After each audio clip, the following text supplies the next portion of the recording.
علامہ اقبال نے ایک بات لکھی ہے. اقبال کہتے ہیں جب میں لندن میں وکالت کرتا تھا تو ایک خاتون تھی, لیڈی بارنس اس کا نام تھا. چھوٹے موٹے مقدمات لے کے وہ میرے پاس آتی تھی. بی بی ایک ہوٹل چلایا کرتی تھی. اس کا خامند جو تھا وہ فوج میں ملازم تھا. اقبال نے خود لکھا ہے, اقبال فرماتے ہیں کہ ایک دن وہ خاتون پھر کسی کیس کے سلسلے میں میرے پاس آئی. تو جب وہ آئی تو اس نے نقاب اوڑھا ہوا تھا, برقع کیا ہوا تھا.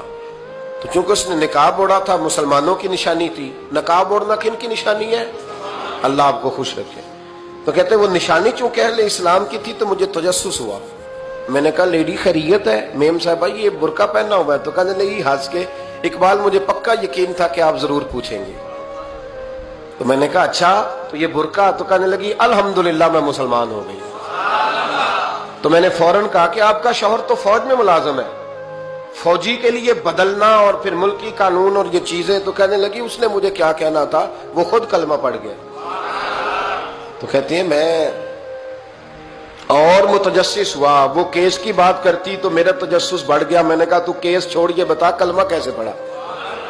تو کہنے لگی اقبال اصل بات یہ ہے کہ میں نا بے اولاد تھی, خامد بھی بڑے اچھے پیسے کماتا, میں خود بھی ہوٹل چلاتی, پر ڈپریشن اور ٹینشن اور بلا وجہ کی پریشانیاں جان نہیں چھوڑ. یہ ٹینشن اور ڈپریشن کا نا مجھے عربی ترجمہ کوئی نہیں ملا. یہ ڈپریشن اور ٹینشن کا نا میں نے تلاش کیا ہے, لیکن مجھے عربی لغت کے اندر ان کے معنی مجھے لگتا ہے کہ اس زمانے میں یہ چیزیں تھی ہی نہیں. ہوتی تو ان کا کوئی نام بھی, یہ آج ہے نا تو اس لیے آج کے زمانے میں ہی نام ہے مفت کا, مفت کی پریشانی. تو کہتی ہے مجھے ٹینشن اور ڈپریشن رہتی تھی ہر وقت, بڑی میں پریشان رہتی تھی. میرے ساتھ ایک عجیب واقعہ ہوا کہ میرے ہوٹل میں نا ایک بابا جی برتن مانجتے تھے, بوڑھے آدمی تھے, 70 سال کے قریب عمر تھی. ان کا ایک بیٹا تھا, ایک بہو تھی, ایک پوتا تھا, لیکن وہ بیچارے بیٹا بیمار رہتا تھا تو لہذا وہ خود مزدوری کرتے. کہتے ہیں ایک دن وہ بابا جی میرے پاس آئے, کہنے لگے میم صاحبہ 2-4 دن کی چھٹی چاہیے. تو میں نے کہا خیریت ہے؟ کہنے لگے میڈم میرا بیٹا فوت ہو گیا. بیٹا, آپ کو پتہ ہے باپ کا جنازہ پڑھنا آسان ہے, بیٹے کا جنازہ اٹھانا بڑا مشکل کام. کہتی ہے میں کچھ لکھ رہی تھی, میرے ہاتھ سے قلم گر گیا. میں نے خود گاڑی بھیجی, بابا جی گاؤں چلے گئے جہاں وہ رہتے تھے. کہتی 2-3 دن کے بعد میں اور میرا شوہر گئے تو رستے میں ہم باتیں کر رہے تھے کہ کیا تعزیت کریں گے. ایک ہی بیٹا تھا, کوئی رشتہ دار بھی نہیں, تو اس کی تو کائنات اجڑ گئی, کن لفظوں سے اسے تعزیت کیا کہیں گے.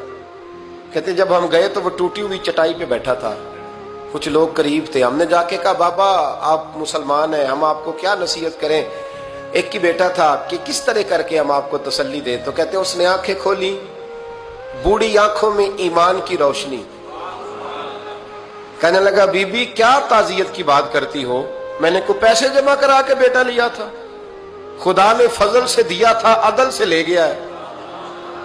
میں اپنے رب کے فیصلوں میں بڑا راضی ہوں, اللہ بڑا کریم ہے, وہ لے گیا, اس کا مال تھا.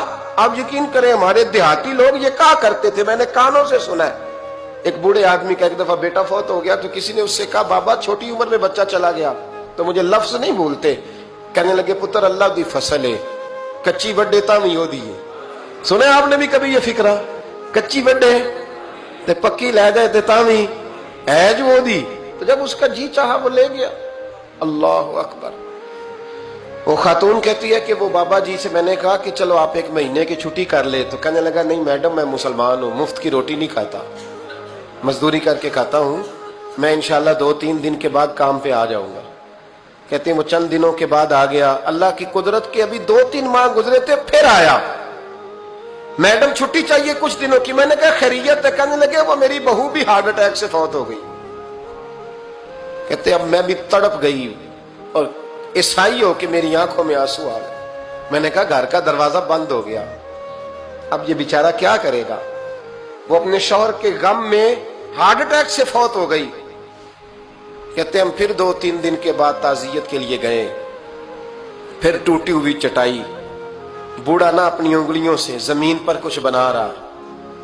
کہتی ہے قریب گئی اور میں نے جا کے کہا بابا اب تو تسلی آپ نے خود ہی کرنی ہے, جو نظام تھا وہ تو ہو گیا. تو کہتے ہیں پھر اس نے آنکھیں کھولی, آسمان کی طرف دیکھا تو کہنے لگا بیٹی کوئی پریشانی نہیں,